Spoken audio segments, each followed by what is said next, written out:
तर शिवरायांच्या पुतळ्यावरून उद्धव ठाकरे यांनी महायुती सरकारवर सडकून टीका केली आहे। ओएसिस फर्टिलिटीच्या तज्ञांनी IVF उपचार पद्धतीद्वारे 1 लाखांहून अधिक जोडप्यांना मातृत्व प्राप्तीचा आनंद दिला आहे।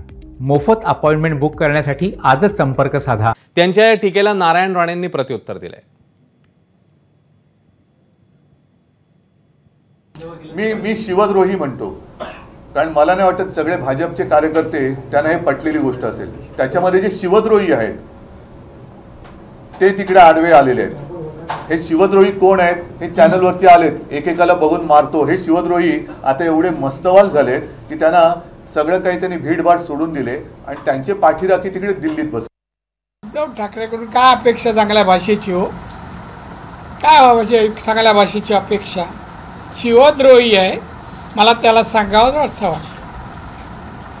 शिवसेनेच्या जन्मापासून छत्रपती शिवाजी महाराज आणि हिंदुत्व या 2 विषयावर उदरनिर्वाहाचं साधन बनवलं। स्वतःच्या वडिलांचा पुतळा पण महाराष्ट्र सरकारच्या खर्चाने बनवला आणि म्हणून उद्धव ठाकरे नैतिक अधिकार नाही हो, त्याला चांगलं बोलता येत नाही।